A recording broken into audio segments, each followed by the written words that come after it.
extremely pleased to have the panel moderated by Sherry Ann, Tokyo-based anchor of Bloomberg, the Asia Trade. Over to you, Sherry. Thank you so much for that introduction, and thank you so much for having us here.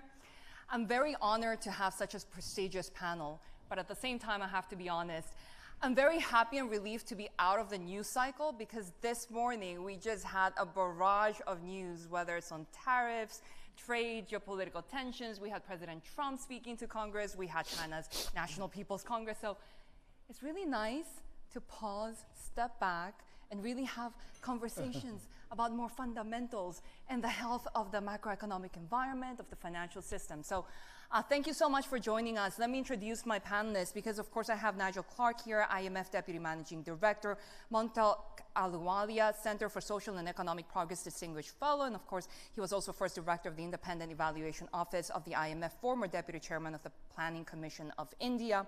Azeri Aziz, Founding Chair, Board of Governors, Asia School of Business, former Bank Negara Malaysia Governor, of course, for many years.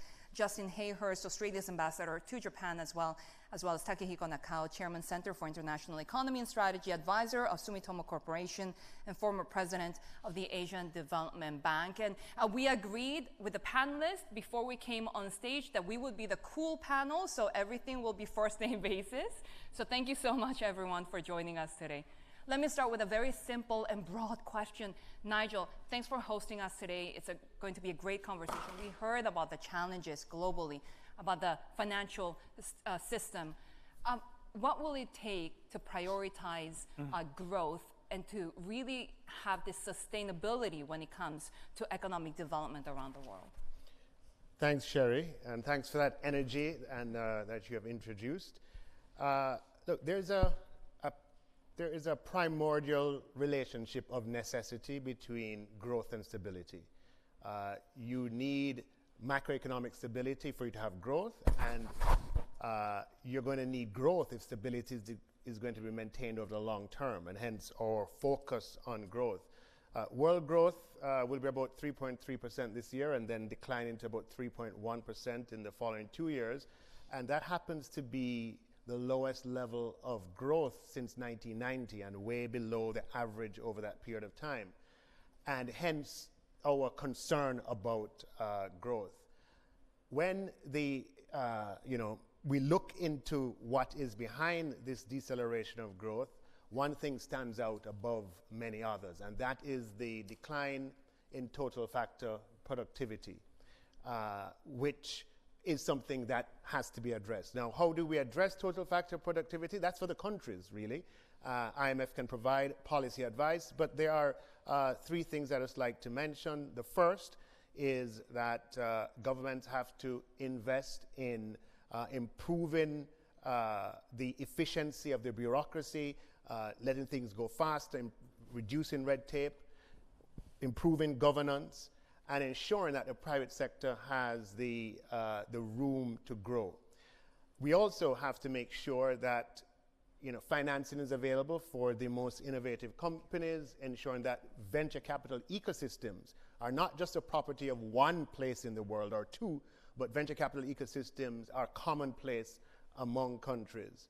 And it's important, opening economies to capital and trade flows, a very important part of the growth equations. And then the third thing I'd say on growth is, especially now, we have to ensure that we invest in the reform of our education systems, the upskilling of populations, to ensure that the workforce is ready for the digital and AI revolution, and productivity gains can be channeled through the workforce and into companies. Very fundamental issues, and of course long-term issues that we need to look at, but at the same time we face so many short-term challenges as well. Montek, let me bring you in, because of course you really led the liberalization of the Indian economy, opening trade, but at the same time now we feel so many challenges when it comes to global trade tensions as well. What will it take to prioritize in order to really achieve sustainable and durable growth? Well, I think some of these things were covered in the morning session. I agree with the general thrust. You need investment, you need progress, you need better institutions, you need reforms that will make things more efficient, you need to upskill the labor force. I mean, the real question is, what's the specific role that the fund can play if you're not actually in a crisis? Now, hopefully, most countries don't expect to be in a crisis most of the time. I mean, some are, but most are not. So in that case, in today's world, and I think this came out in some of the panels in the morning, you know, the biggest thing that's happening is an unraveling of what was until very recently a general consensus that we need to have open trade, you need to abide by multilateral rules. Now, the honest truth is that the largest economy in the world has decided that that's not true. So frankly, I think it's the job of the IMF in its role as a multilateral surveillance body to tell the world that, look, this is not the right thing to do. And I mean, countries are sovereign, so they can do what they like. But if they do this, this is going to be the cost. I think they should also simulate what is likely to be the reaction. I mean, yes, in the morning we heard Mari Pengestu make a very good case that, look, hopefully this is temporary, and maybe the best thing for the rest of the world to do is not to provoke too much, okay? So kind of be guarded, don't retaliate. Some countries have retaliated. It would be good to see the IMF simulate that, all right, you have unreasonable tariffs imposed. What's going to be the cost if people retaliate? What's going to be the cost if people don't retaliate? What is it that we should do? Now, this is unprecedented.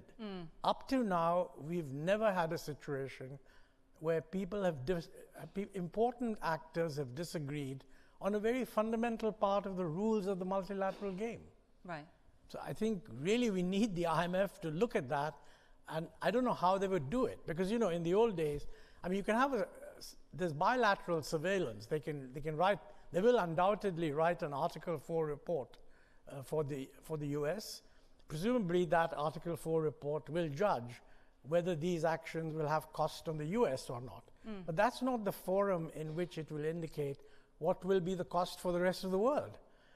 In the days after the global financial crisis, I mean, there was a lot of focus on multilateral surveillance. That is not surveillance of individual countries, but a multilateral surveillance of the systemically important countries. Right. I think this is what we need now. We need the IMF to do a multilateral surveillance and simulate that, look, this is what's happening. Everybody has a right to do what they want to do, but this is what's happening. This is how people might react. Scenario 1, scenario 2, scenario 3.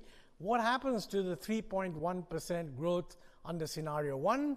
Under scenario 2, what happens? And under scenario 3, what happens?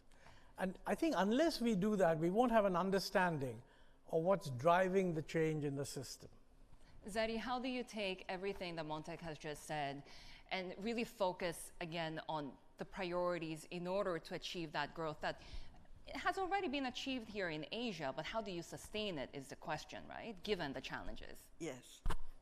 What is critical in this kind of environment is that, well, firstly, to recognize that Asia, especially Southeast Asia, ASEAN, and the Greater Asia, has actually achieved sustainable, durable growth because it contributes 60% of global growth at this point in time. And therefore, what has been the elements? One of the key elements is economic flexibility. And economic flexibility is very key because it has enabled us to adjust to our areas of comparative advantage. My own country, which is a small country, has been able to adjust where we no longer have comparative advantage. Industries have moved to our neighboring countries where they have greater labor supply and so on.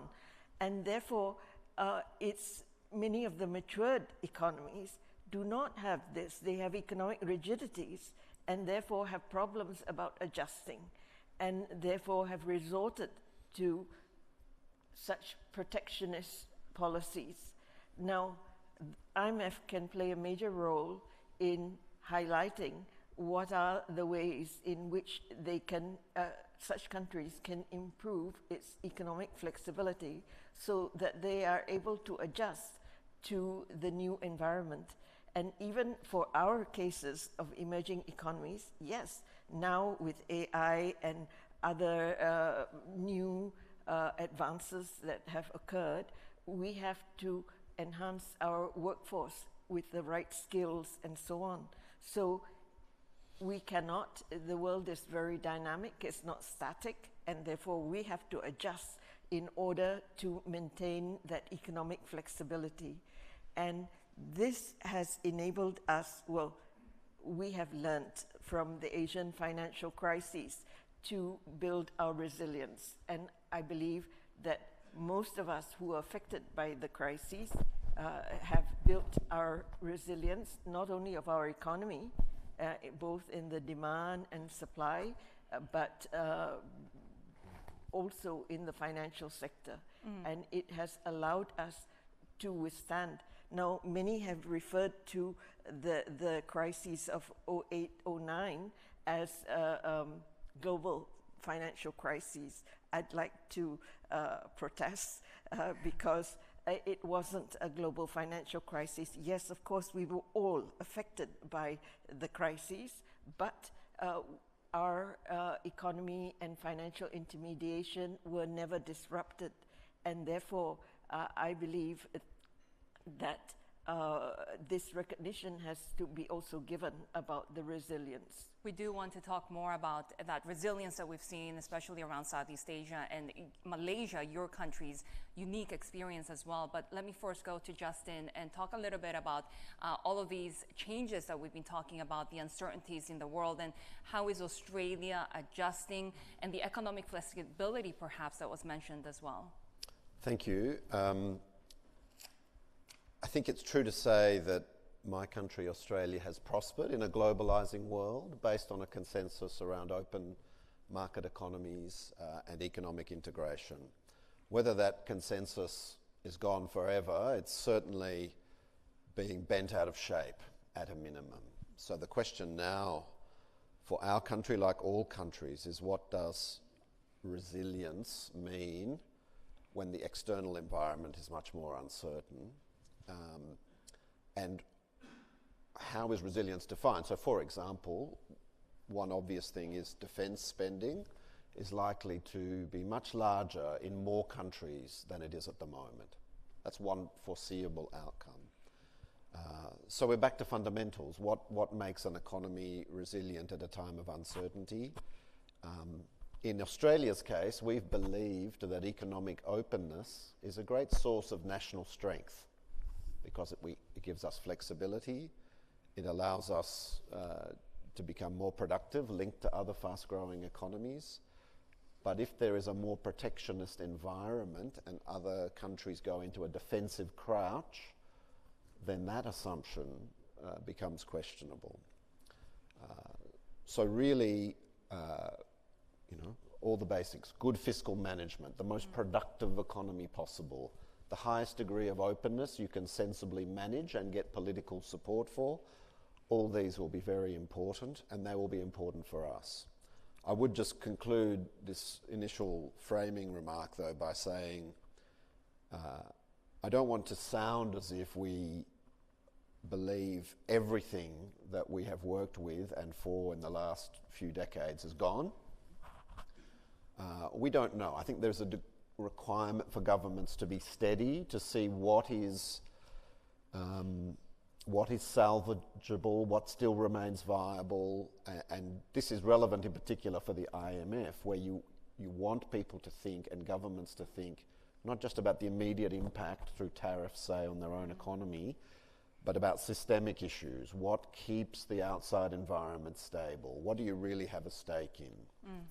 So I'll leave it there for the beginning, but I think there's big discussions and decisions ahead. Takehiko, of course, talking about just of those systemic changes and needs for these economies, especially when it comes to development and growth. You've overseen a lot of that through your work at the Asian Development Bank, but also coming from an advanced economy like Japan and being at the finance ministry as well. what does sustainable and durable growth mean to you? What are some of the priorities that you need to see, and the fund's role as well in all of that? Of course, growth is important, and also poverty reduction, inclusion is important, and to that effect, I think the role of IMF is still very important, and I still believe the importance of a liberal trade system, multilateral, and the support by IMF for payment system. Even after the Bretton Woods first collapsed in 1970s, it played a very important role of supporting countries in difficulties by the finance and the surveillance and also program. So I still believe it is a very important institution and to support growth. And even the America has been enjoying the benefit of it, and it has supported IMF not for charity, but it is to the interest of America. And of course, Asian countries have enjoyed the stable situations and payment system of IMF.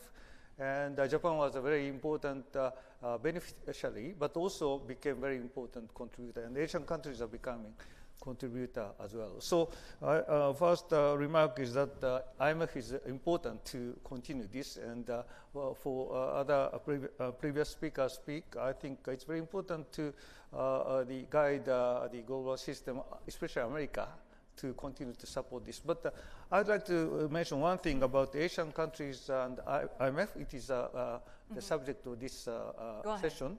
And as Mr. Kuroda-san said and others said, there were difficult time at the time of Asian financial crisis, and ignorance of capital flows and the ignorance of asset prices more or less.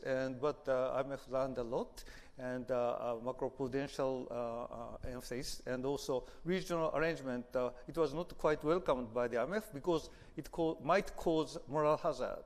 But it is supplementing the role of IMF. So it is adjusted, and many programs are becoming more realistic. But still there are stigma and kind of trauma. So many people don't want to go to IMF, but that is very nice because countries don't want to go to IMF, so they pursue sound and healthy macro policies, and it is kind of avoiding moral hazard. So in any case, the cooperation between IMF and the Asian countries are strengthened, and it is more stable. So Chiang-Mai initiative is not effective. Many people say that. But because we don't need to go to IMF or Chiang-Mai initiative, because Asian countries are now passing better policies. So that is a first remark of mine. Thank you. Actually, I want to really follow up on that in terms of what the IMF is doing and perhaps the reaction from member countries as well. Maybe I can ask you, Zedi, because as I mentioned earlier, Malaysia had a very unique experience, especially after the Asia financial crisis as well. And perhaps this view that some of these Asian countries are tending more towards accumulating reserves and self-insurance instead of tapping the fund. That is not a correct perception. Maybe it's a view of the IMF of reserve accumulation. Hey, she said it, not me. But it is not reserve accumulation. I mean, IMF looks at adequacy of reserves, and that's important, but there's a minimum level. I think you look at the coverage of imports and then against short-term capital flows.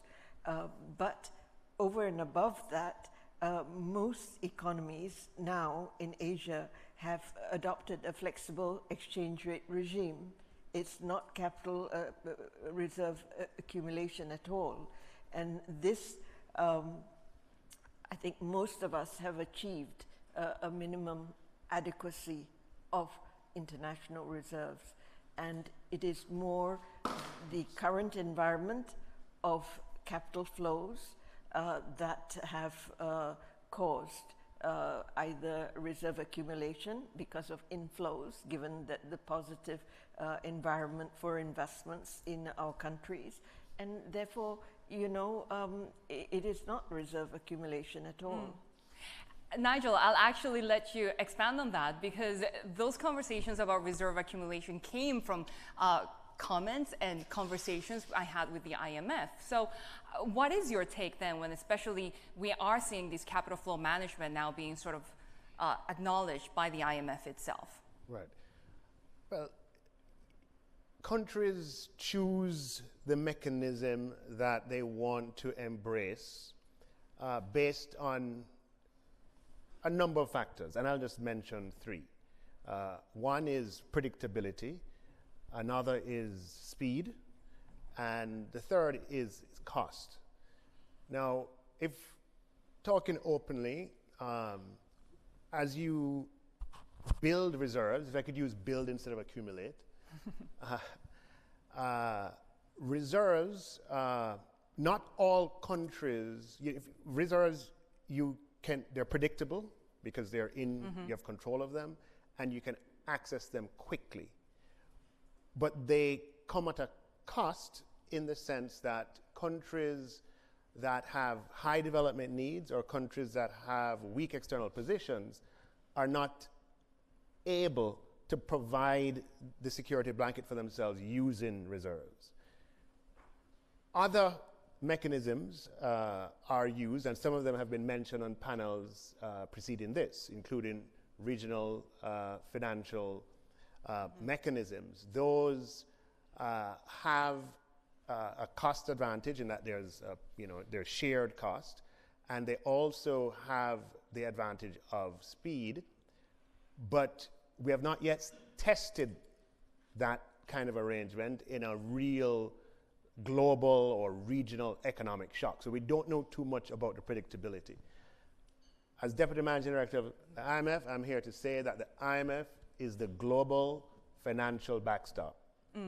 We play the role of providing opportunity for all countries of the world to access a shield that is predictable, that is cost efficient, and as we have shown in crisis after crisis, acts with speed. And over the past few years, we have innovated new financial instruments, including precautionary level instruments, instruments that, such as the flexible credit line, the precautionary liquidity line, and other instruments that have the ability of providing this kind of assurance, predictably, with speed, and at good cost. Montek, what do you think?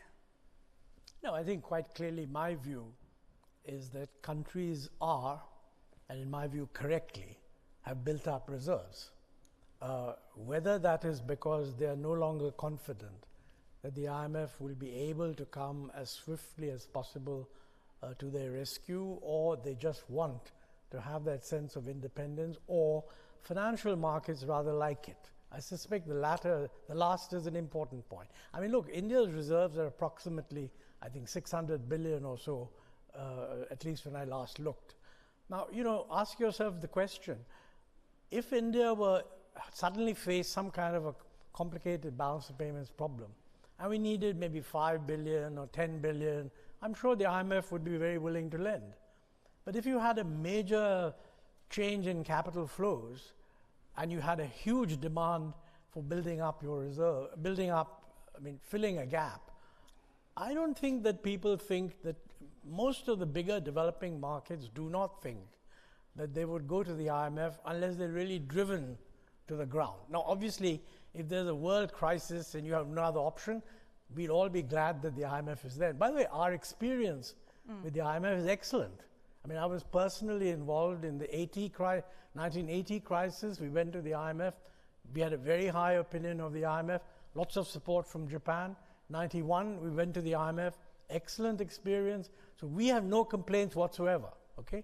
But in the world, the way the world is shaping up today, it would be irresponsible for the government of India to be running low reserves on the assumption that the IMF is a readily available ATM from which you can collect the money you need. And I suspect that most of the larger economies are doing exactly that. Yeah, so it's a perfect example of a coordination problem, right? That on an individual basis, country by country by country, the problem is less obvious. But when everybody does it, there's about $13 trillion of reserves held by central banks around the world today. So when everyone does it, what happens is that the yield that one earns on reserve assets, because there are $13 trillion chasing reserve assets around the world, the yield is lower than it would otherwise be. And for countries that are, let us say, not the largest economies of the world, they are among the middle and lower income economies of the world, building reserves that earn low yields is costly. So it's a coordination problem that is not going to affect, you're not going to see the effect on the large emerging market countries or the large advanced countries. The effect is on the middle and lower income countries in a way that that makes it costly. Takehiko, you've worked with these Yes, so about the building reserve is often blamed as a source of trade deficit of America because of IS balance. But I think it's too much to say the problem. I think countries have a choice to build the reserves, although it is costly compared to the long-term investment. So there is a limit that the reserve can build up. And also, IMF plays a very important role of financing in the program and also convening power and also mobilizing private sector to rescue. So it's very important, but the countries cannot totally depend on IMF rescue, and it is also trauma issues and so on. So we also need to have some reserves, and we cannot blame it. But it's nice to have a precautionary, and once again, to have the kind of credibility of an international system, including IMF and other creditors countries, is key to support stability. And we cannot, once again, blame too much building up of reserve. And I don't think countries, extremely overly build up reserves. That's my point. Yeah. Let's jump in for 1 minute here, just to mention it, to make sure that we're all on the same page. There's about $13 trillion of reserves in the world. The IMF's balance sheet is $1 trillion. So no one is talking about the IMF replacing reserves in the world. $1 trillion cannot replace $13 trillion. We're talking about on the margin, yeah? On the margin. And having more robust, a system that costs less than the current system costs, but not replacing what exists. That's not possible. And also at the same time, I think we have been looking at the IMF, and I've talked to you, Zeddy, about this before as well, the idea that what countries are doing and what perhaps regional arrangements are doing as well is more of a complementary function to the IMF, not that they're trying to replace it. That is correct. Because let's be clear. Let me have Zeddy first, and then I'll have you answer. Yes. Of course, our fund, the Chiang Mai Initiative, is demonstrate the commitment of the region to come together. In fact, we did come together during the crises. Actually, the IMF brought us together. We came to Tokyo and raised funding for Thailand. But when it was so successful, then when it came to Indonesia, we came together again to put together a fund for Indonesia. But IMF said, no, that can only be a second line of defense, and that the IMF sources needed to be the first line of defense so that it would be subject to the conditionality. And that is the problem that, well, that is the one that people remember to this day. Although it happened 28 years ago, people remember it. And it was so traumatic, great trauma for those countries that came under an IMF program. And why is it a trauma and still remembered to this day? It is because that cost of that crisis was so great. It was for Korea, now a developed country, and Indonesia and Thailand, the cost of the crisis was 30 to 40% of GDP. And the cost of the crisis to Malaysia at that time was only about 3%. So there was a very big difference in the kind of programs that were introduced under the IMF program that caused the cost of the crises to be so great. I think IMF, in all good faith, was trying to do everything that needed to be corrected rather than just the crises points of that needed to be addressed, like the financial sector and so on. Montag? Yeah, no, I'm glad she's pointed this out. You know, my earlier point was that it's quite wrong to say that we're doing something which is complementary.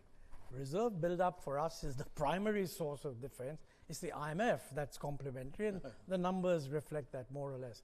I think the point made about the experience in East Asia is extremely important. In fact, at that time, there was a perception that, you know, the IMF had just come out of what was said to be a very successful rescue of Mexico in 1994. But that was a success primarily because the US took the burden of the financing. The role of the US was huge, and the role of the IMF was modest. I mean, it's a good thing, but modest. In fact, since Kuroda-san is here, you will allow me to tell a story which I've told in my own book. He had visited Bangkok at the time of the Thai crisis, and he had said after the Mexican crisis that, look, if there's a crisis in Asia, we cannot count on the US coming in, and we should have an Asian monetary fund. That idea floated around and came up, but it was a reflection of the fact that as long as the political hand in determining what the IMF does is very strongly controlled by the US, people in Asia felt, well, it would not be exercised with the same sort of benevolence that was exercised in the case of Mexico. And as a matter of fact, it was the problem with the Asian crisis that led to the birth of the G20. Because basically there was a perception on the part of the global community that sitting in the IMF board and discussing these things is not good enough. So the US set up a group which suddenly became the Group of 23 and the Group of 24. And finally, the Canadians sat down with the US and said, let's make it a G20 at the finance minister's level. And then with the financial crisis, President Bush sort of upgraded it to the summit level. I don't know what's going to happen to the G20 in future because we are not exactly in a world where multilateralism counts for very much. But I mean, you can't separate the politics from the way larger countries perceive what's going to happen. That's a good point. Let's talk a little bit about multilateralism and perhaps, Justin, if I can bring you in, of course, regional arrangements, and Australia has been such a big voice, advanced economy with strong financial markets. As a middle power, or so-called middle power, how does Australia see the global system right now? Well, we rely on the global system. It's an underpinning for everything we can achieve in the world. We believe in the rules, we believe in the institutions, and we strongly support them. We are what you would call, almost by definition, a friend of the system. The challenge, resilience through cooperation, is if the most important country in that system, and a very important country to our country and to Japan, the host of this conference, decides that the burdens of leadership or contribution or even participation constructively in that system are not worth the return, then some big and difficult questions get asked. And even though I couldn't contribute to the fascinating conversation about reserves that we've just had, it did highlight a point for me, which is cost and trade-offs. Like getting sensible, rational information to policymakers and to politicians to translate into a politically saleable approaches to the risks emerging is going to be difficult, because there is going to be an incentive for everyone to crouch defensively in a protectionist way and think about narrow solutions if people believe that the multilateral system is fraying. Now, I think there's a lot that other countries can do, middle powers and others, that can demonstrate value, benefit to the US, benefit to developing countries, benefit to others through this system. So, I mean, the point, I suppose, is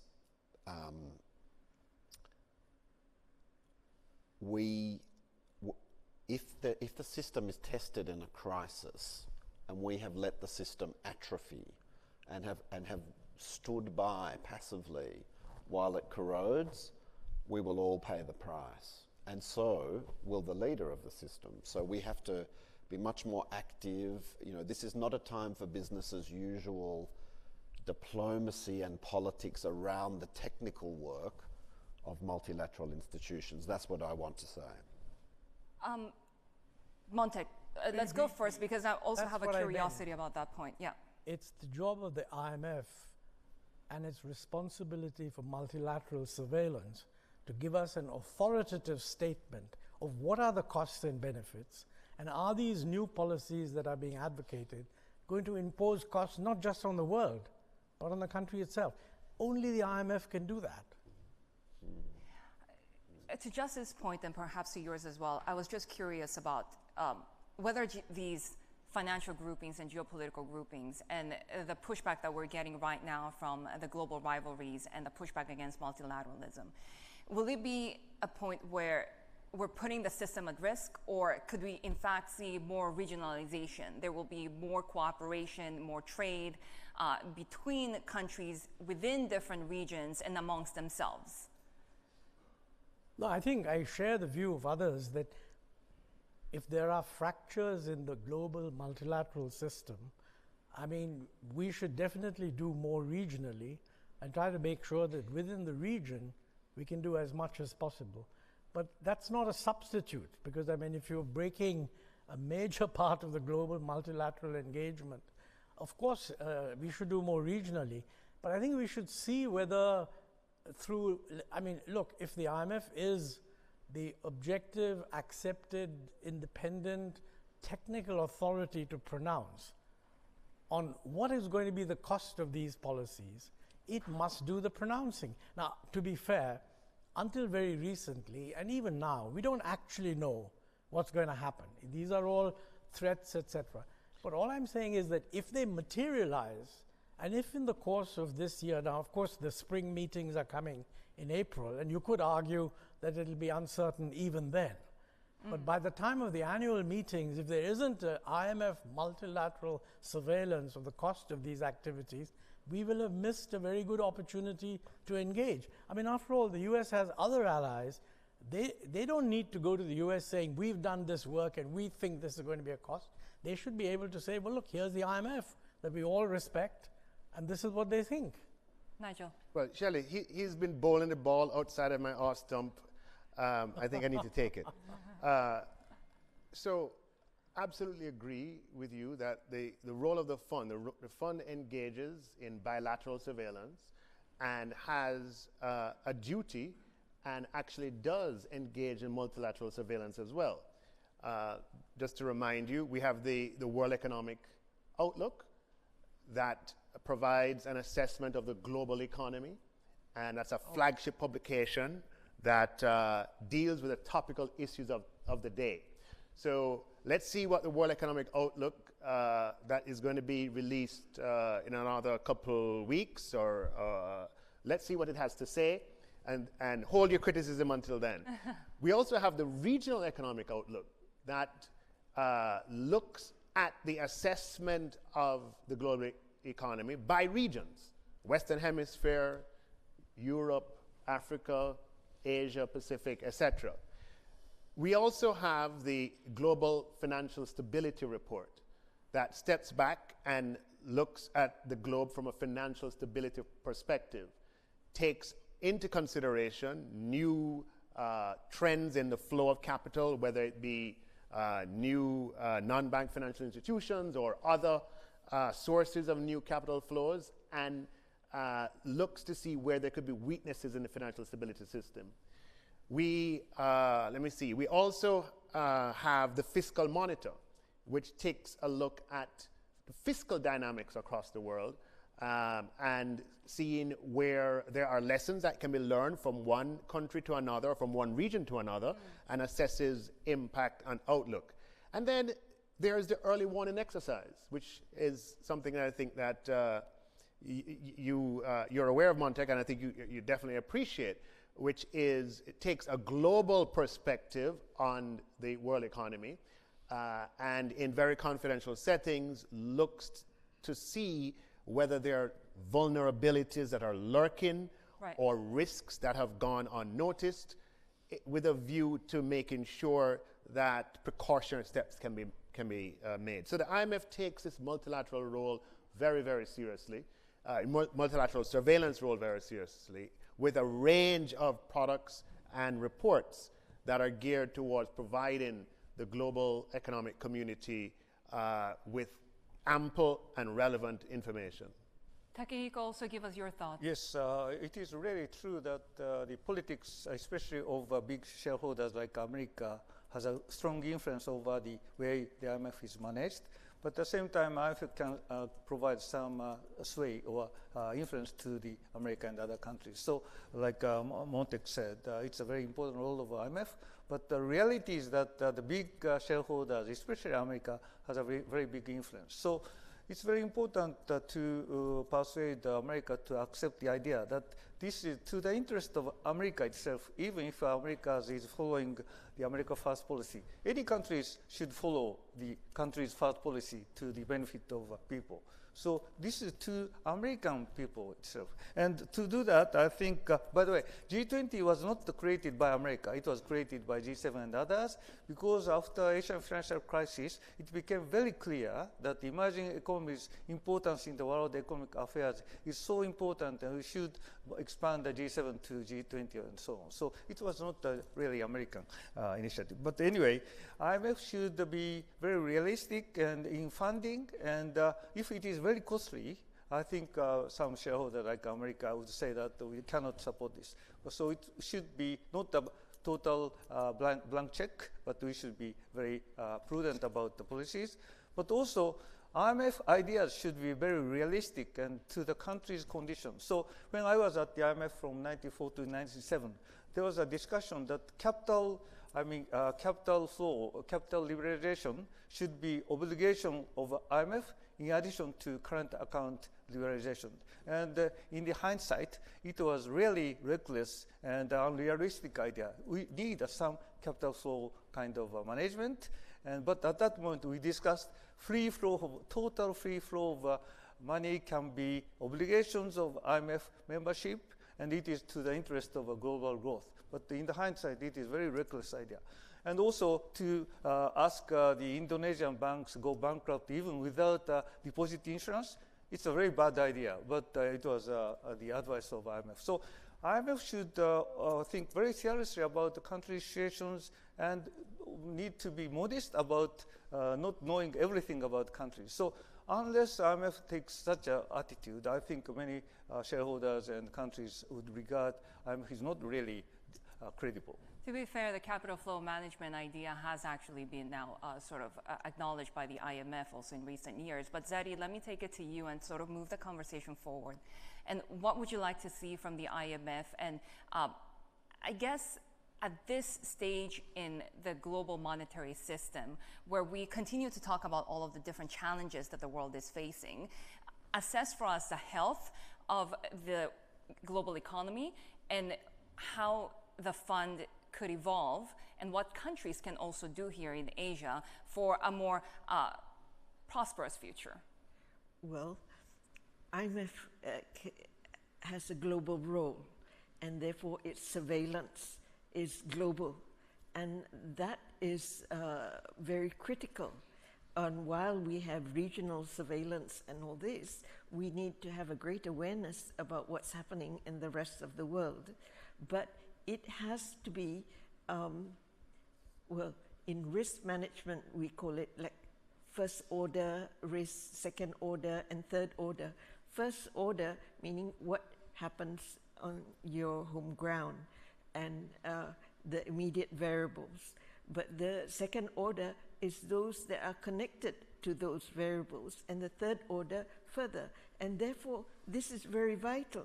You need to know the consequences of what is happening and their implications. And there's concerns like if you do something, there's a contagion. And this comes to Montek's issue. Like if the US implements these trade restrictions and so on, they should be aware of what the consequences are and what has been mentioned, that it is detrimental to their own economy. They will, nobody wins in this kind of situation. And therefore, IMF can have a greater role by looking at the effects of certain developments and the contagion and the effects of that and so on. So it's like the first order and the second order and the third order. So it needs to look beyond the immediate effect. Nigel, what do you hope to see also from Asian member countries in order for the IMF to be able to help them better as well? Well, first of all, I think this has been excellent discussion today, and particularly in this panel. A lot of great feedback that we're here to listen and to learn from Asian members, and there's a lot of food for thought to take back to Washington, D.C. But I wanted to just provide a little perspective. It's sort of interesting to hear the stigma associated with the experience from 1997 and what the IMF was like back then. Before I became Deputy Managing Director of the IMF, I was the Minister of Finance for Jamaica. And if you think the 90s IMF was bad, you should check the IMF in the 1970s. I would have grown up with the stigma of IMF, right? That, that is not something, just something that delivers bad medicine, so to speak, or difficult or tough medicine. And, but the IMF of today is a fundamentally different IMF that has responded to many of the concerns that have been expressed over the years. I can speak with authority on that, coming from Jamaica, where the stigma of the IMF existed long before the stigma was in Asia, let me tell you. And, Jamaica had programs with the fund, 14 of them, all of them ended in failure, never achieving their particular objectives. Balance of payments being a problem each time, lack of sufficient reserves in the central bank. Jamaica hit rock bottom in 2013, and over a series of a number of programs with the IMF, extended fund facility, precautionary standby arrangement, rapid financing instrument, RST, PLL, Jamaica was able to rehabilitate and restructure its economy. Debt was one of the highest in the world at 145%. Debt today is about 68%. Unemployment was 20% for 40 years, well, 20% for 20 years and about 15% for the next 20. Unemployment today is at 3.4%. Inflation was double digit for most of 20 years, and inflation was brought under control, et cetera, et cetera. And we were able to partner with the fund, and what started out as an IMF program became Jamaica's program with IMF support. The IMF, we found them to be flexible and found them to listen and be country specific with the solutions that were being proffered. The IMF has also changed fundamentally in its structure. Back in the global financial crisis, the structure of the board is completely and fundamentally different from what it is today. The changes made in 2010 after the global financial crisis, countries like the Belgium and Switzerland, Canada, and others who had seats on the board, those seats were given up and merged, and more emerging market countries were represented on the board. Even last year, the board has expanded, and we have 3 African seats on the board today, whereas we'd have had 1 a couple of decades ago and 2 a couple of years ago. So, and the decision-making process, yes, the United States is the largest shareholder at 16%, which is lower than their share of GDP in the world, but decisions are made on a consensus basis. There's no voting in terms of the decision-making. So the fund today is a much more responsive fund. We have success stories around the world, including right here in Asia, Sri Lanka being, keep all fingers crossed, it's certainly a success story to date and on its way to be even more successful. So we appreciate the experience of 1997, which is authentic and real, and it's important to be able to talk about those experiences while also acknowledging that the fund has learned from those experiences and has incorporated changes that make it a more responsive, more flexible, more appropriate mission-purposed organization to meet the needs of its members right here in Asia. So what would you like to see from member countries as well to make the IMF's job a little bit easier? Well, the IMF is the institution that serves its members, and what we want to see is resilience through cooperation. And I applaud all the policymakers in Asia who have steered their economies, been very flexible in responding to various global shocks, building stable macro foundations, and built prosperous economies such that Asia today represents 60% of world growth. The world has a lot to learn from Asia, and the IMF can take a lot of what we have seen evolve in Asia over many years and decades and take it to other parts of the world. So what we want resilience through cooperation. We're here to listen and to learn and to take back the salient points from this conference and incorporate it into our work going forward in the future.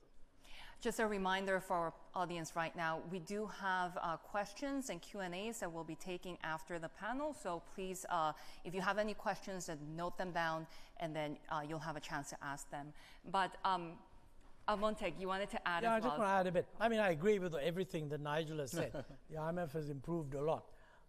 Mind you, it could do a lot more, because I think on the issue of representation, I won't go into it, but we know what the problem is.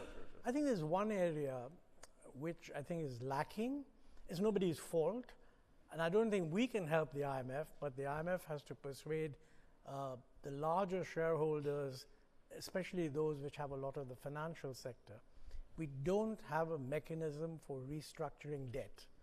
If middle-income countries today run into a problem, it will not be the usual current account type of problem. It'll be some loss of confidence, and fact is that debt levels have shot up in most countries, okay? What is worse is that if you look at the discussions that are going on in the COP and all the talk about climate change financing. Now, maybe all of that will come to nothing because it's not clear that there is multilateral support. But the last COP meeting, COP29, what they said was that, look, these countries need $1 trillion per year by 2035, and only about 300 billion is going to come from the public sort of mechanisms, MDBs, etc., and the rest must all come from the private sector. Most of that would be debt. So we are in one area, we are piling on recommendations for indebtedness on countries which are already heavily indebted without a mechanism for debt restructuring. And to my mind, I mean, the IMF, to its credit, I mean, my good friend Anne Krieger, way back in 2001, had said that this is a huge gap in the system. We need an agreement on sovereign debt restructuring. Nothing has happened. So we need to do that. Takehiko, I'll get your comments first, and then I'll move on with the conversation. Okay, so I accept the idea of Nigel that the IMF has evolved very positively. But at the same time, ideas of the surveillance to Japan, for instance, or to other countries, I think IMF should pay more attention to political reality, political economy. So to adjust fiscal expenditures or taxation, it's not so easy. In theory, it's like a monetary policy, but in practice, it's subject to election. And it's very difficult to do. So we must be more prudent to use fiscal policies. It's not so flexible. And also, there is more burden to monetary policy. And I think inflation target is very effective or good idea about inflation-based countries. But in countries like Japan, where the inflation target works as theory says, I think there is a question of the side effect or the effectiveness. So I think IMF is so prevailed by the America PhD educated people. And it's nice to apply to America, but it's, we must adjust these arguments to the different countries based on the countries. And also, we must pay more attention to divide of the society and the distributions in addition to growth. And it's a cause of geopolitical difficulties and turmoil in the politics in the countries. So I think I should pay more attention to those elements. Zeddy, I'll take a quick reaction and then I'll move on to structural issues. Go ahead. Yes. No, I think it's great that issues on representation and other issues, all these reforms has made the fund so much in a better position to in its global role and responsibility. But there is one point that I wanted to mention, and that relates to ideology. That the fund has certain ideology that the market's always right, and that inflation targeting is the framework to adopt, even though you may have the same objective of reining in inflation. The inflation targeting is the only framework to adopt, and so on. So I find from listening to other countries, even in the more immediate environment, that the fund still adopts certain ideology that may not be so useful to member countries. Can I respond to that? So I understand that as the perception, but the empirical evidence no longer supports that, right? What the IMF says, or the posture the IMF adopts, is the choice of the monetary system that a country chooses, or country has, is its own choice. We only say that you need to be consistent in your implementation of a particular choice of a monetary system. So the IMF has members who have fixed exchange rates, who are not practicing inflation targeting. And IMF has programs with countries with fixed exchange regimes with no inflation targeting, an example being Barbados. It has a program which was announced last week with El Salvador. El Salvador has the US dollar as its currency and has no inflation targeting. The fund has a program with El Salvador and has a policy mix that respects that particular policy choice. All that we say and ask or recommend is that your monetary system, based on what you choose, you have to have the companion mechanisms to make sure it's logically consistent and implemented.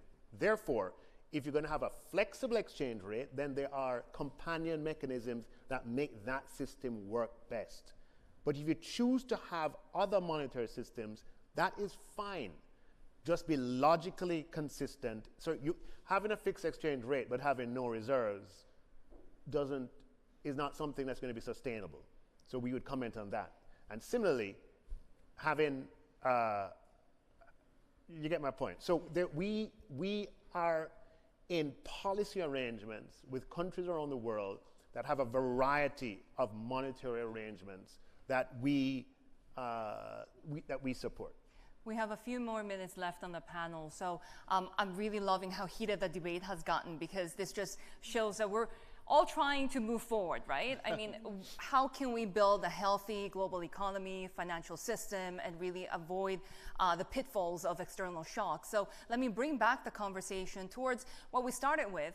How do we get growth, right? And let me just bring Justin back in, because I do want to talk about some of the structural issues that many of these economies, especially across Asia, are facing. For example, one of the issues that we wanted to talk about today was also the demographic issue, given how diverse the region is. And Ambassador, is really interesting because Australia, for example, is a relatively young country compared to other advanced economies, but the way that your population is also growing is through immigration. So give us a little bit of your take of what growth means for you, especially when you look at the labor market and the different policies and perhaps some of the political realities that Takehiko also mentioned as well. They're big topics and questions, but look, in terms of demographics, we have something called the Intergenerational Report, So it's about studying the problem, building public awareness, and then trying to develop policies to respond. For a developed economy, our median age is relatively low, and our population growth rate is relatively high, largely through migration. And I think one advantage countries can have is their ability to attract and absorb migrants. Not just absorb, but integrate and therefore productively benefit from their contributions. So this is a huge advantage in what remains a very interconnected world. It's a very politicized and sensitive subject in a lot of countries. We're also an island, so it's much easier for the government to be able to show controlled and targeted migration policies than if you're connected by land to many other countries, of course. So there's a difference. On another subject, just briefly, and conscious that we're running out of time, I do briefly want to say something about Pacific Islands, small developing states, if I may, not to speak on their behalf, which Australians are not qualified to do, but simply to say that fragile, climate-exposed economies subject to the weaknesses of long distances and small markets often have high per capita incomes, but also need the attention of institutions like the IMF and their support. And we want to work with the IMF and others to find better ways to support the development needs of those type of countries, including possibly through training and capacity building virtually, rather than just the traditional model of annual assessments or what have you. There's a small gap. There's many, many needs and lots of people, but I do think there's a niche of, in the Pacific at least, countries that don't quite fit into existing categories or find navigating the system extremely onerous and complex. And I wouldn't want to participate in this panel without briefly mentioning that. Thank you. Which makes sense because a lot of that work has also been done by the Asian Development Bank. Takehiko, so give us your perspective, especially when you're looking at a lot of these nations in developing Asia, that perhaps a youth dividend is also starting to fade. Yes, so when I was a president of ADB, we published the Asian Journey to Prosperity, and one important part of it is demography. Because Asia enjoyed a demographic dividend, as you said, but we are now losing it, and it is becoming demographic owners. And it is more about supply side of the workforce, but it is also burden to the society in terms of aged care, medicine, and other things. So how should we address these issues? And I don't think it can change very quickly because the low fertility rate or aging and also declining population is not just economic, but it's based on the social value. Many women are more educated and they want to pursue their own career, and it's very nice. But unless, according to one socialist, a Japanese socialist, unless the man is reasonably good looking and earning well and also kind and a good cook and no noisy mother-in-law, they wouldn't marry. So it means that they cannot marry anyway and they don't have a baby. So it's based on the social value. So we should accept it and we should try to adjust our society to that kind of element. That is to use a more machine and to use a more efficient system of medicine and others and pension, and also to kind of support productivity by using AI and others. So we must totally change our mindset from the time that the population pyramid is like this, and we are now having reverse a triangle shrinking, and we should accept it, and we must be realistic. Yeah, to be fair, all of those requirements for a good husband will also be put towards a good wife as well. But given all of those issues that you mentioned, we are seeing, of course, a demographic crisis in Northeast Asia, not only Japan, Korea, China as well. It's interesting that you bring forward the sort of technological overlay and what perhaps more digitalization, artificial intelligence. Will this, in fact, boost productivity? Will it help the world grow? Montek or Zeri, if you would like to talk a little bit about that, give us your perspective as well as Nigel. No, I mean, look, we're all going through this aging phenomenon, but we happen to yet kind of get to it. We are sort of still described as a young country.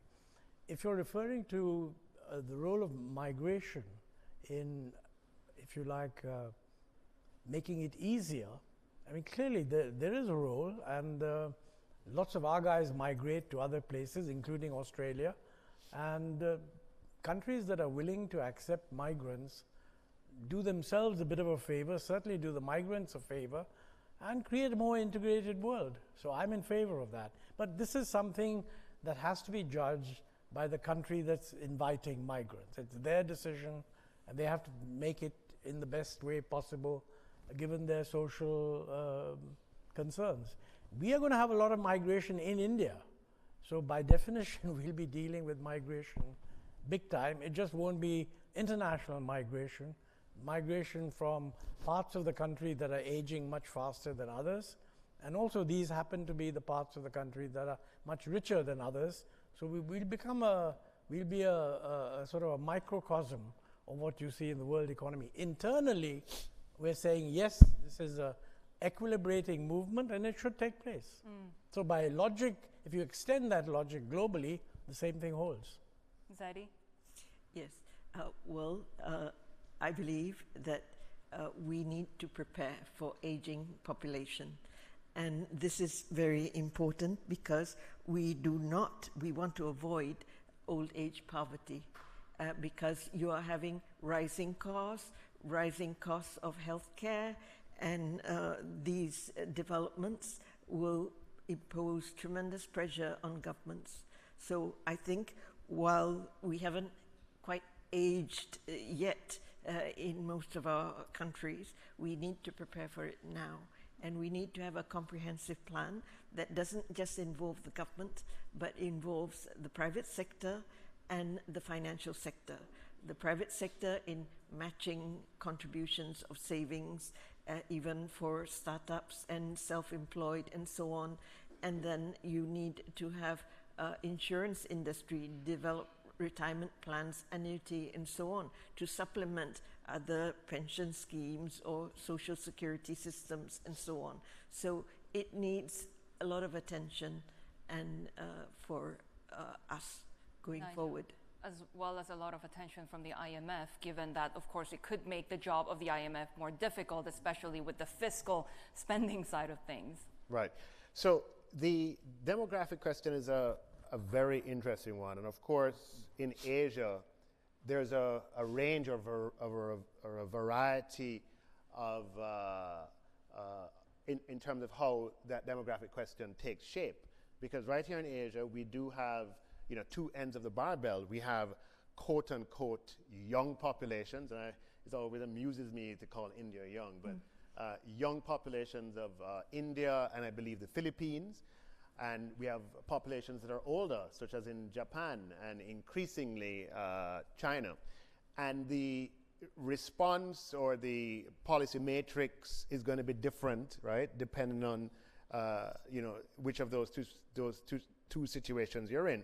For countries that have younger populations, they have to be preparing from now for aging that will definitely come at some point in the future.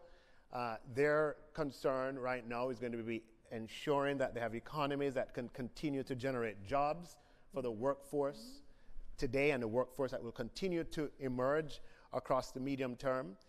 And at the same time, the policy mix has to be oriented towards ensuring that social support systems are being strengthened, that pension systems are being broadened. And I know like India's rolling out, it has a policy to ensure that informal workers are brought into pension systems. And also, in addition to pension systems and social support, to make sure that other elements are in place for this growing workforce. For countries with older populations, the challenge is, and let us first recognize that longevity is the flip side of aging, and that's important, and that is an incredible achievement. So we're not talking about this as a problem, we're just saying it's a difference and we need to adjust for the difference. It's going to be important to be able to keep older workers in the workforce, ensure that the productivity of the country doesn't suffer from aging. And that is where technology can play a role, whether it be digital technology or robotics, to enable older workforces to maintain their productivity. Perfect. So at this point, we do want to open the panel to questions. So please let us know if you have any questions for our panelists.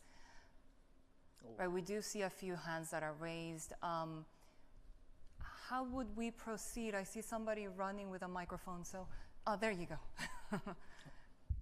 Yes, please. Should we start from that side? Yeah, my question has to do with the level of reserves that countries must hold, which came up for discussion. First of all, I want to say that I don't think emerging markets, particularly Asian countries, should be apologetic or defensive about the level of reserves they hold.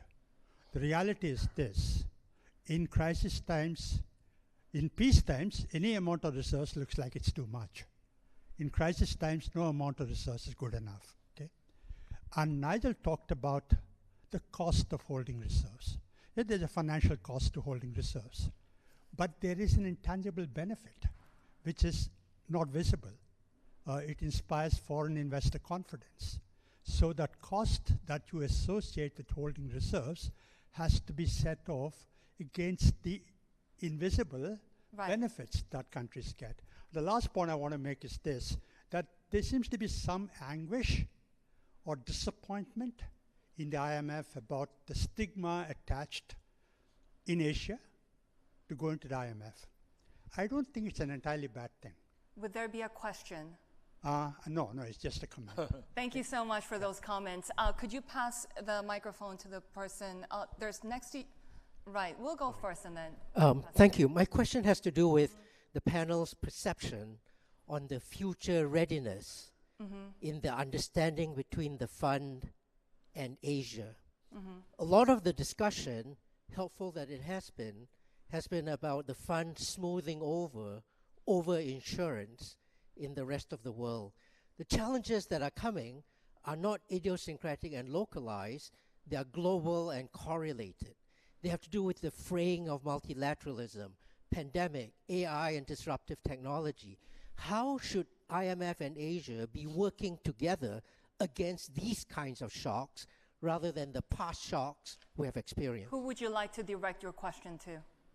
Who would you like to direct your question to? Well, perhaps the fund's representative and Montec. Okay, thank you. Very shortly, if possible, we have many other questions. Okay, so let me just say that as a former finance minister of a country that had stigma with the IMF, was embroiled in IMF programs that didn't work, and then has had a very successful period with the IMF, I'd be the last person to be talking to you about not having reserves. Okay? As finance minister, net reserves for the administration of which I was a part tripled over the time of that administration. Okay, so I understand from personal experience the value of holding reserves. We're having here a global conversation, and in that global conversation there are 191 countries that are a part of this system that we're describing. And what we're saying is the incremental cost for many countries in the world of achieving this degree of financial safety, okay, is for some difficult to afford. So we happen to be in Asia to have the conversation, but the conversation is not necessarily directed at Asian countries. We're having a conversation about the global financial safety net overall. Now, the question was about how would we deal with global challenges that are global in nature now, right? Right. So, hence we're having this conversation here. How we are trying to prepare for global challenges is, one, to ensure that the IMF resources are sufficient to meet the challenges of the future. And we had an increase a few years ago, and we were planning another one. The IMF today has a $1 trillion balance sheet that is more than it had, significantly more than it had during the global financial crisis, to prepare us for what might come up next. We believe that meeting the challenges of the future, the IMF is not just on financing. The IMF also provides capacity development. And a big source of the funding for capacity development is right here, the government of Japan, the single largest source of support for capacity development. We believe that this is a secret weapon that can help prepare countries of the world, in particular lower income countries, middle income countries, to build the capacity to ensure that they have the stability to which they can confront crises. And I heard Australia speaking about wanting or having an openness to participate, and I would welcome that on behalf of the fund. But in addition, the cooperation is going to be very important, right? These kind of fora, producing multilateral surveillance instruments and making sure that there's exchange of information, exchange of data, cooperation is going to be critically important to ensure that we can be ready for the next crisis whenever it occurs. Montek, really quickly. How would we respond to global challenges that are more interlinked in nature? I think we've covered that. No, let's have another question. Another question. Should we move on then to your question? 3 decades later, is Asian Monetary Fund an idea whose time has come now?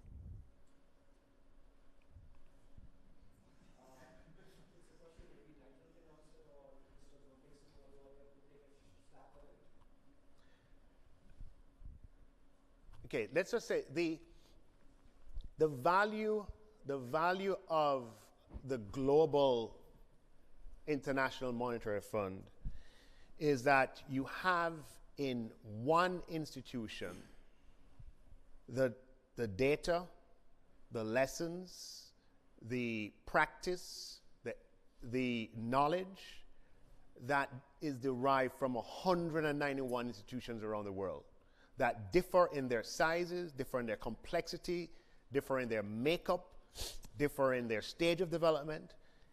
It is a unique offering that belongs to all of us in this room. And I would say that there's something that you lose if you seek to provide that degree or to provide the capacity, the financing, the policy advice that the IMF provides from a smaller grouping of countries. I would say to you that Asia today, representing 40% of the world's population, 50% of the global economy, 60% of world growth, the time is right for Asia role in the fund, right, through its various modalities, to make its contribution to the International Monetary Fund system in ways that it has to date, but even more so than it has in the past. So rather than breaking away, I would argue that you double down and engage. Would you like to respond, Montek, or Takehiko is also raising his hand Yes, right now. the Asian Monetary Fund from the beginning was to support IMF. It's not to try to replace it. And I don't think it's good to have an Asian Monetary Fund today because we don't need it. Because the countries are passing better policies, they have more reserves. So from the beginning, there was no reason to be hostile to AMF, but because of AMRO and the Chairman Initiative, as Mr. Kuroda said, it's similar to AMF anyway. So no need to be hostile each other. Krishna, you had a question. Yeah, so we talked about the cost of holding reserves and why Asian countries don't come to the IMF for a program. I mean, think about the FCL, which is a precautionary line of credit, right? Before coming to Asia, I used to work in Latin America. You have 3 or 4 countries there which have accessed the FCL. And they've had their share of crisis, right? Mexico, Montek, was about 60 billion, almost 60 billion. So there is money out there as a precautionary line of credit. So why does Asia not go for FCLs? Is it a first mover problem? So if one country comes, others might follow. The second, the other one is a comment to what he said. So, you know, we have been talking about these trade frictions in all our multilateral and regional surveillance documents since October of 2022. So if you look at even 2023, last year, we had a scenario in the WIO which looks at these trade wars. So we continuously produce these things. One just has to look for them and read them. But I'm not sure what you seem to be sorry that we're not using the FCL, although we have no need to use the FCL. Yeah. Now, are you saying that just for the fun of it, we might as well use some FCL even if we don't need it? I have no idea. By the way, I don't want to trivialize it. I do think that in India's case, the issue didn't arise. I mean, we haven't needed external assistance to manage the balance of payments since 1991. Good for us. If we need it, we should certainly go for it. I do think it's true that the way politics works in most countries, having to go to the fund is actually a sign of having made a muck-up. It's easy to go to the fund if you've got a change of government, because you can say the previous fellows mucked it up, now we're coming to the fund. For the same government to say, I think we're going to have a problem, we better tie up a line of reserves, politically, it just doesn't play. So I think that particular instrument, if some countries find it useful, very good, but I don't think that's the most useful. The real problem, to my mind, is that the fund doesn't have enough money to deal with a real crisis if it were to happen. Now, it may be that it will be able, it can borrow, it will collect the major partners, maybe there are more countries now willing to support the fund, but that is what we should really think. If the world community wanted to convey a sense that it expects the IMF to be a solid basis of support, especially as we are moving into a world which is now full of uncertainty, not just the trade issues, but climate change, all kinds of other things, then some steps should be taken that would give the IMF a more assured access to total resources. I find there's no support for this in any government, any of the major governments. So clearly their perception is that the world will get along fine without it. I think there's also, and this is something the IMF should think about. The IMF and whoever is sort of working for the IMF. When I was in government, we always used to say, we've always been supporters of the multilateral system, and we always used to say that we need the IMF for the efficient functioning of the financial system. But I've almost never met anybody in the world of private finance who actually says so. Now, I think this is something you need to address. Maybe you should have a conference. The IMF should have a conference. Bloomberg could get all these people together, the JP Morgans, or all the investment bankers.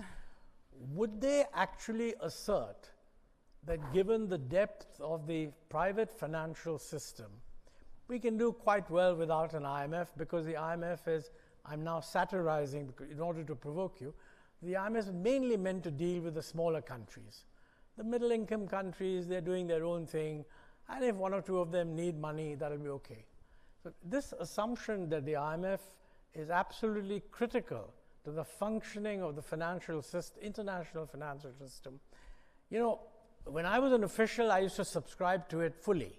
Mind you, that was a different time. But I do find that when I talk to people in the financial world, they don't actually subscribe to it at all. And I don't know if that's true. You might want to check it out. Maybe some questions to ask. Yeah, ask a lot of people. Do we have any more questions? There we go. I have a question. So, it's Montek. You talked about the SDRM, and that SDRM does that this debt restructuring mechanism doesn't exist, and you linked it to the need for green transition. And you said, the countries need to raise debt, they're already indebted, this doesn't, plus there's no restructuring. The question is, ideally you would get equity investments, FDI type investments. What do countries need to do, and how the fund can support so that we can get much more equity rather than debt? Because SDRM is a non-starter, we all know it. Even if we wanted it, it wouldn't happen, like you said. You said, how do you get more FDI? You are right that debt is not going to work to cover all the needs. We need more equity investment, we need more FDI. So it goes back to the question you started with. How do we get investment, FDI, therefore growth. What is the role for the fund to support countries in? Well, to my mind, the biggest threat to it right now is a threat to the continuing openness of the global trading system.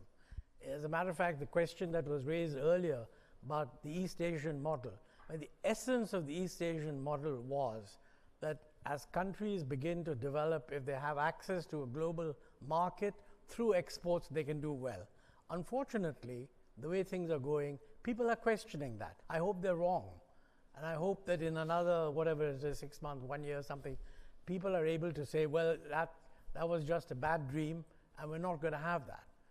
But quite frankly, I mean, if you're not going to, if that is not going to come about, it's very difficult to see how you're going to bring growth and FDI and all the rest of it. I mean, there'll still be growth, but you won't have a few more Asian model successes of countries growing close to double digit. So they'll just hunker down to do whatever they can. Now, the thing is, for bigger economies, there'll be less of a problem because they have a lot of internal demand. For small economies, it can be a disaster. And that's a real problem. That's why I feel that in your surveillance activity, you should drive this home loud and clear, that it is not just a minor thing. It could become quite a major thing. Right. Another question at the back there. Thank you. My question is closely related to the one that Anant asked earlier. And the question is, do you see ways in which Asian countries can strengthen their institutional cooperation on the issues that we're talking about here, issues within the purview of the IMF, and strengthen that cooperation to two ends? First of all, to give countries in the region stronger self-reliance and greater control of their own affairs, less reliance on the broader multilateral system. And secondly, to strengthen those countries' voice at the IMF and other places, such that it's more likely that you could persuade Montek, the IMF, to do some of the things that you've been calling on them to do this afternoon, such as being more outspoken on the impact of subsidies, more ambitious on debt restructuring, and so on. The AMF is perhaps one end of that spectrum, but are there other institutional arrangements that could be deepened and strengthened as a step towards that? Thank you. Montek, would you like well, to take you know, that? the AMF is, I mean, it's in the world of finance, the exact symmetry of a regional trading agreement. I mean, if regional trading agreements are a good thing, and regrettably, since multilateral, the WTO, nobody seems to think is going to be the way forward. We're all in favor of regional, and we're negotiating a whole lot, and we should negotiate more, and I hope they succeed. The logical financial counterpart of a regional trading agreement is an Asian monetary fund. Now, you could argue that there is an international monetary fund, and it'll do just as good a job. Fair enough. But that doesn't mean we shouldn't be integrating. I mean, whether we have a monetary fund or just more financial integration, we should. We should be, in my view, we should be opening up our markets, and they should be opening up their markets, so we have a lot more financial integration. I mean, look, this is the faster growing part of the world. So if you look at the total size of the Asian market, if it actually became open, it will be a pretty strong impetus for growth everywhere in Asia, and I hope we do that. So we have only a minute left now, so I'll give Zeddy and Takehiko also a quick chance to respond to that question that seems pretty relevant to Asian economies. So a regional arrangement to deepen the discussion, coordination, and cooperation is very important, and ASEAN is very important forum to do that, to expand to ASEAN Plus 3.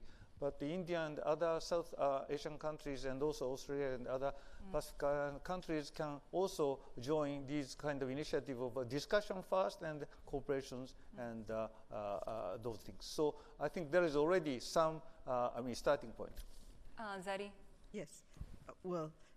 Yes, we look forward to a constructive and positive dialogue with a partner with the IMF. And if everything you say has been transformed and it's the new IMF, well, that's excellent. And I believe that the world will have a chance to rise to address many of the challenges that we've discussed here today. With that optimistic note, we end the panel. Thank you so much for joining us, and thanks to everyone for your questions as well. Thank you, Sherry, and thank you, our distinguished panel, for such a lively and interesting discussion. Please do stay on the stage. We will have a panel group photo, and I'm told also a video shooting by the TV crew.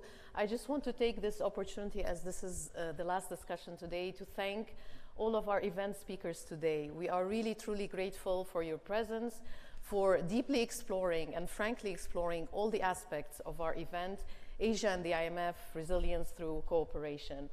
So please, and I just wanted to say also, as the MD Clark just said, we did listen carefully, we took notes, and we are going back to DC with a true Asian perspective on how we should move forward together. So please join me in giving yourselves, everyone in this room, and everyone who was involved in the planning and the preparation of this event, a big round of applause.